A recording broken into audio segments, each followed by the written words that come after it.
Today is Saturday, March 4th, 2017. Today we will take a look at a very unusual, or not unusual, what shall I say, interesting koan. It's case number 62. Yunmen, or Umon in Japanese, Yunmen, Umon in Japanese, Yunmen's One Treasure. Case 62 of the Hekigan-roku, or Blue Cliff Record, Pien Lu in Chinese. The case goes like this. Yunmen said to the assembled monks, "Between heaven and earth, through space and time, there is one treasure hidden in the mountain of form. Pick up a lamp and go into the Buddha hall. Take the temple gate and place it on the lamp." That's the whole case. Now, some background. First of all, the gate would be the entrance gate to the monastery. Such gates are huge, many stories high, like the size of an apartment building in height. The right side is the emperor's entrance. The left is for everyone else, and the center entrance is never used. So it's an immense gate. When we were in Japan, we went up some of those gates. The stairways are quite precipitous. Up at the top, you really have to hold on. You're quite at a lofty position. So, Yamada Roshi, he uses the Japanese forms of names, so it'll be Unmon or Umon rather than Yunmen, quoting Yamada Roshi on some bio for great master Unmon. His dates are 864 to 949. Master Unmon Bunen is the founder of the Unmon sect, one of the 5 schools of Zen. The other 4 are Soto, Rinzai, Igyu, and Hogen sect. Of course, the Unmon sect lasted about 9 or 10 generations, as brilliant as Unmon was, and then was absorbed into the Linchi, or Rinzai sect. Unmon is famous for his mastery of language. The main characteristic of the Unmon sect is that the true reality is very clearly expressed, but it's extremely difficult to reach that level. This aspect is characterized by the phrase, "a red flag fluttering in the distance." A red flag is fluttering on top of a far mountain. It's so clear, everyone can see it, but how difficult it is to get to where that flag is planted. Another way of depicting his sect is Unmon the Emperor, while Rinzai's sect has been called Rinzai the General. They say that the manner of Rinzai's teaching is like that of a general who gives command to his army of 1,000,000 soldiers. Unmon, for his part, is like an emperor who reigns over the nation from the innermost recesses of the palace. The Soto sect, on the other hand, has been labeled Soto the Farmer. At first glance, we might think that there is a formidable distance between the farmer and the emperor, but the comparison isn't meant to degrade the farmer. It simply indicates the style of the sect. The Soto sect is thorough and minute, just like a farmer who, when raising vegetables in the field, carefully removes each weed one by one. By contrast, Rinzai is more roughshod, worrying little about tiny weeds that might still exist. On the other hand, the Unmon sect is characterized by its extreme transparency.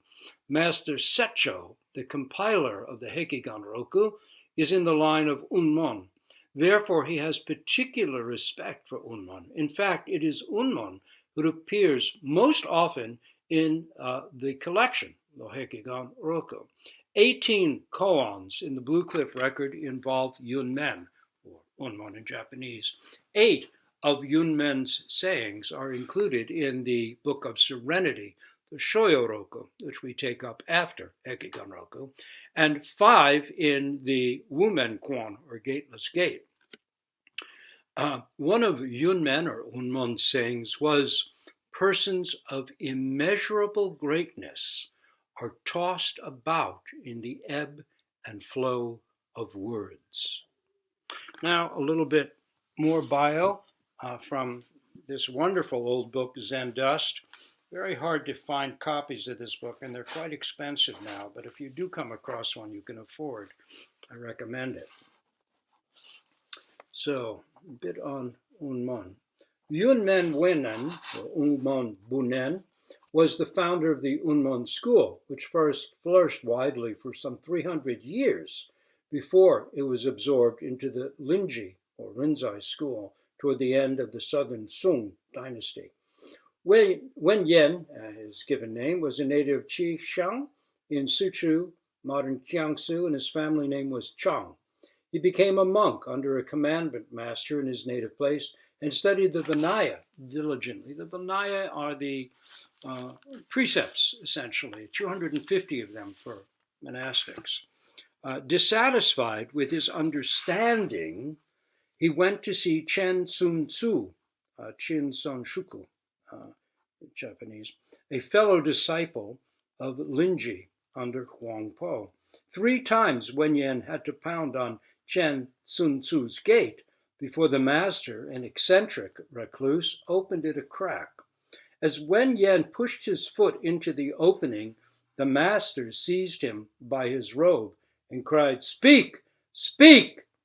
Then, before the young monk could reply, he bawled, "You good for nothing!" and slammed the heavy gate shut on Wen Yen's leg. Wen Yen, of course, is Yunmen. Wen Yen let out a yell of pain, but in that instant attained Satori. His leg was crippled for the remainder of his life. Following the advice of Chen Sun Tzu, now nearing the age of 100, Wen Yen, that is the old guy, the recluse, is 100, Wen Yen went to see Shuifeng, Seppo, an important master in the line of Qing Guan Xingsu, the Seigen, then living in Fukushu in modern Fujian. After some years of practice under Shuifeng, he eventually received transmission of the Dharma. Thereafter, he made a pilgrimage to the tomb of the 6th patriarch in modern Kwantung. While there, he joined the assembly of Jumin Chanshi, a master of the 5th generation of the line from Nangaku, Ejo, which is Japanese, it would be Nanhui Huizhang in Chinese, and upon his death succeeded him as priest of that temple. Later, under the patronage of the powerful Liu family during the 5 dynasties, 907 to 960, he founded the Guangdai Chan Quan on Mount Yunmen. He took his name, Yunmen, from the mountain. He remained there until his death, teaching his highly individual style of Zen to the hundreds of students who crowded around him. One day in his 85th year, Yunmen wrote a farewell letter to the king of Nanhan and gave a last teisho to his 80 monks.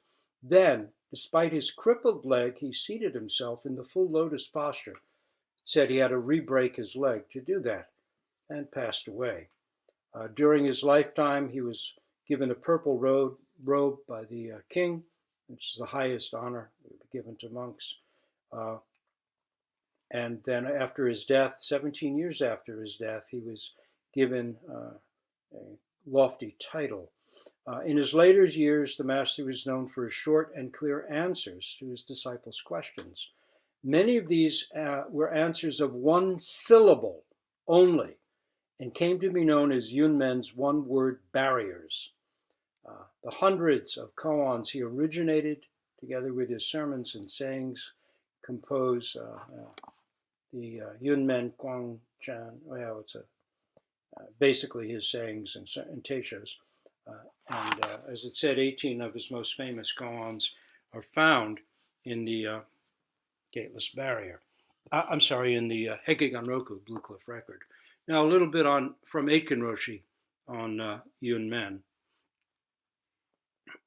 Yunmen was a 10th century teacher, a student of Shuifeng, who went on to become one of the truly great luminaries of the classical period of Chinese Zen.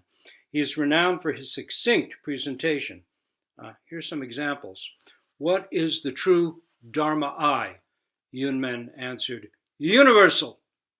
That's a single word of a single syllable in Chinese. The meaning has no bounds, says Aitken Roshi, and there is only one way to present it. As D.T. Suzuki used to say, when you raise one corner of a table, the whole table comes up. Now here's another. What is the sword of Yunmen? Yunmen answered, ancestral. Don't suppose that Yunmen is saying that he's wielding the sword of his ancestors. He would cut you down. What is the straight path to Yunmen? Intimate. Such presentations as intimate have a noetic flavor, says Aitken Roshi. They are insightful, that is, yet they are not logical discourses. Yuan Wu, who was the completer of the Hekigan-roku after Shuedo started it, summed up the traditional analysis of Yunmen's teaching method as containing the whole world, cutting off the myriad streams, following the waves. This can be interpreted as one, containing the whole world, including the lucid reality of phenomena, mountains, rivers, towers, highways, people, animals, plants, stones, clouds, living and yet fundamentally empty. 2, cutting off the myriad streams, cutting off myriad speculations and interpretations. Very important for us. We've been so intellectually trained. Yunmen, with one word of one syllable, contained the whole world and cut off the myriad streams, and also, as we'll see, followed the waves, but cutting off myriad speculations and interpretations. 3, following the waves, allowing the presence of others, understanding them, and responding to them accordingly. The teaching should fit the student. Always a priority in Zen Buddhist teaching. A large order filled by Yunmen each time he gave a teisho. Sometimes Yunmen did speak a little more at length, often with simple words of encouragement, but inevitably he'd end up with a vital presentation. Here's a quote. When Yunmen arrived to take up duties as the new master of a monastery, he was honored with the tea ceremony. After the ceremony, he was asked to give a talk. So he took the high seat and said, since you have all gathered here, it is incumbent on me to make some remarks. May I point out the way of truth, which was transmitted by our ancestors? Be careful. Aitken Roshi comments, be careful. That's it. That is the way of truth transmitted by our ancestors. Thus Yunmen brings forth the precise thunderbolt that shatters everything. It is said that Yunmen would not permit his students to take notes. What good is recording my words and tying up your tongues? However, one of his senior disciples wore paper robes to meetings and secretly made extensive notes on his sleeves. Thanks to his disobedience, we have a comprehensive record of this marvelous teacher, and across space, time, and culture, we can enjoy Dharma combat with him. Now to go on. Some dialogues of Yunmen's that we examine in our curriculum as koans from the Wumen Quan, Gateless Barrier, case number 16. Yunmen said, look, this world is vast and wide. Why do you put on your 7-piece robe at the sound of the bell? And a very famous one, Wumen Quan, case 21. A monk asked Yunmen, what is Buddha? Yunmen said, a shit stick. And Hekigan-roku, Yunmen addressed the assembly saying, I don't ask you about the days before the 15th of the month. 15th of the month was full moon time. It's an image of enlightenment. I don't ask you about the days before the 15th of the month. That is before your realization. But what about after the 15th? Give me a word about those days. Yunmen himself answered for everyone. Every day is a good day. Hekigenroku Case 27. A monk asked Yunmen, how is it when the trees wither and the leaves fall? Yunmen answered, body exposed in the golden breeze. And Ekigonroku, case 39. A monk asked Yunmen, what is the pure body of reality? That is the Dharmakaya, the highest, the absolute. What is the pure body of reality? Yunmen said, a flowering hedge. The monk asked, what is it like when one goes on in such a way? Yunmen said, golden-haired lion. Now, back to case 62. Yunmen said to the assembled monks, between heaven and earth, through space and time, there is one treasure hidden in the mountain of form. Pick up a lamp and go into the Buddha hall. Take the temple gate and place it on the lamp. Logic can do nothing with this koan. Yunmen is showing us the Dharmakaya, or absolute reality. Our challenge in Zen is to express our own realization of it without falling into explanations, categories, or philosophy. How do we demonstrate this? Between heaven and earth, through space and time, there is one treasure hidden in the mountain of form. Pick up a lamp and go into the Buddha hall. Take the temple gate and place it on the lamp. How do we demonstrate this? And more importantly, how do we live it? The visionary paintings of Marc Chagall might give us clues. A man kisses a woman, and holding her hand, they lift up off the ground. A cow is being milked, and inside the cow's face, we see a tiny upside-down violinist. A couple rides on the back of a chicken. Inside the chicken, an angel playing a violin. A fish appears in the wing of an angel. A violinist sits in a chair playing his instrument, all the while floating high above a small village. Nursery rhymes express it too. Hey, diddle diddle, the cat and the fiddle. The cow jumps over the moon. The little dog laughs to see such sport, and the dish runs away with the spoon.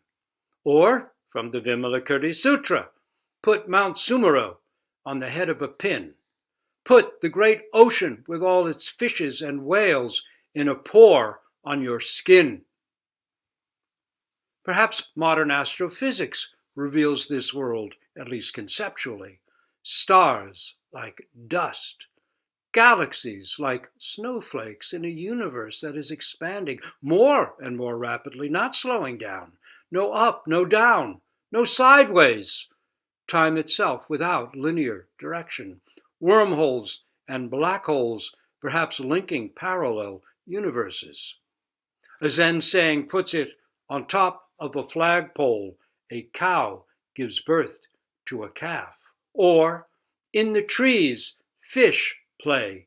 In the deep sea, birds are flying.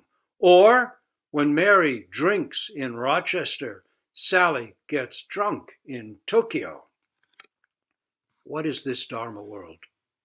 Simple absurdity or illogic cannot encompass it, for this world of unlimited freedom is not any different from this very world in which we laugh and cry, eat and sleep, wake and worry, dream, get sick and well. Awakening is our actual nature now. Blake wrote, if the sun and moon should doubt, they'd immediately go out.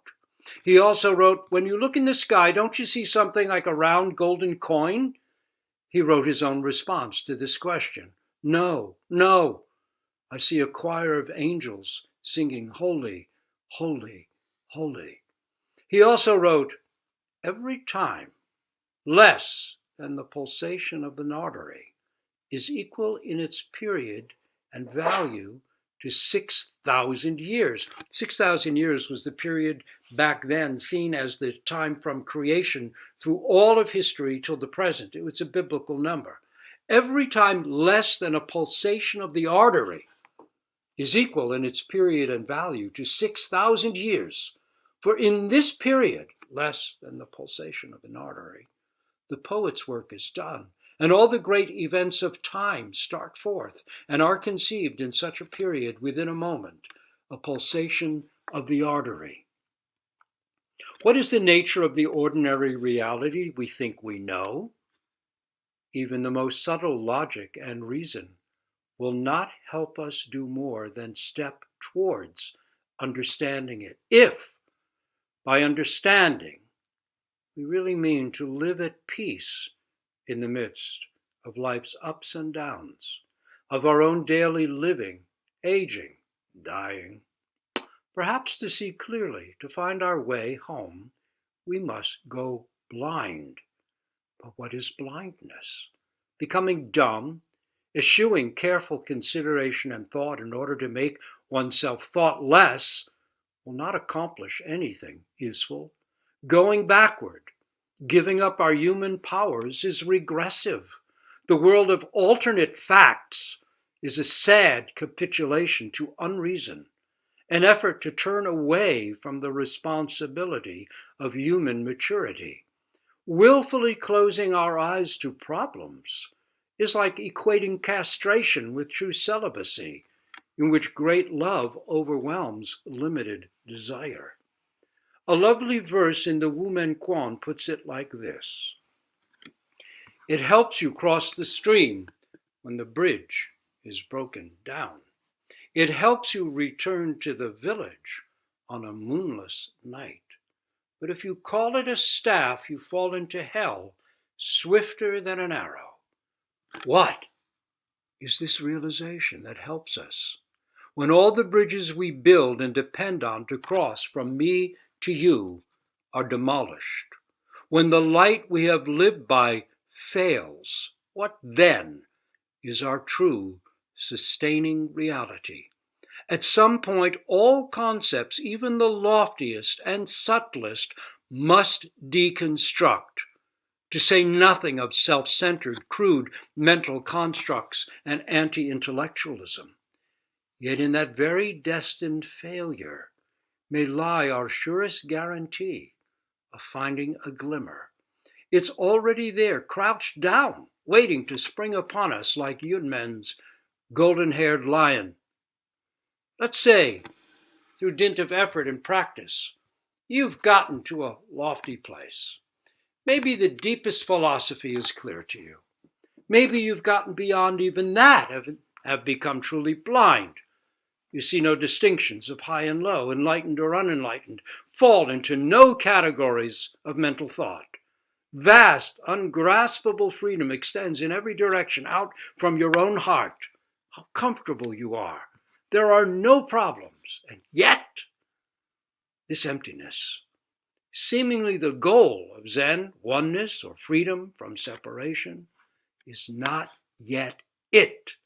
It is not yet true blindness, or what Zen also calls true poverty. We must become blind to even that. Forget even our long-sought, hard-won, lofty condition. As Xishuang says in Yunmen Quan 46, quoting Changsha from 1,000 years earlier, it is not yet genuine, not yet authentic. Once you've gotten up high through much effort and practice, you must step off from the top of that lofty, vast, empty position to find that this very world of 10 directions, this world of ups and downs, nadir and zenith, past, present, future, good, bad, mountains, rivers, stars, ants, is your entire body. Yunmen presents us with the challenge. How will you step from the top of your isolated and lofty 100-foot pole to be truly whole? Yunmen goes even further. He doesn't wait for us to complete that difficult climb and get to the top. He pushes us off right where we are, between heaven and earth, through space and time. There is one treasure hidden in the mountain of form. Pick up a lamp and go into the Buddha hall. Take the temple gate and put it on the lamp. Can we meet his challenge? Doksan is where the rubber meets the road. If we chew on this until it spits us out, we have a chance. As Eiken Roshi would say, please muse on this. As you do, you may notice that it is very like last week's koan, Hekiganroku 46, ching chings, in Japanese kyose's sound of raindrops. Ching ching asked a monk, what is that noise outside? The monk said, the sound of raindrops. Ching ching said, men's thinking is inverted. Deluded by their own selves, they pursue things. Also, in the Yunmen Quan, or gateless barrier, we have this to help us get upright, uninverted. Wutsu said, it's like a buffalo that passes through the window. Its head, horns, and 4 legs all pass through. Why can't its tail pass through as well? Zen offers us a real chance to be whole. This wholeness doesn't mean some form of me, myself, and I, or enlightened, rugged individualism. It's not even about having a right view. Actually, there is no concept here at all, and yet it's not in any way about being inconsiderate or repressing or suppressing thought. How will we express this deep and ordinary freedom? How make it our own? The traditional advice is that we turn our light around and look into the very place we are looking out from. How?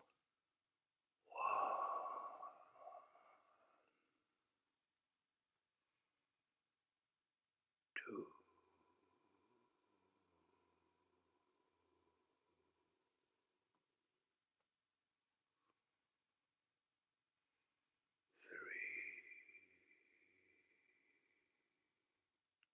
3. Move. Just this breath. This koan. Sounds, thoughts, pain and ease all walk in and through. The doors are wide open. In the midst of the mountain of form, there is one treasure. Yunmen says, take this treasure and illumine the Buddha hall. Put the immense triple gate on the lantern. Now, isn't this fun?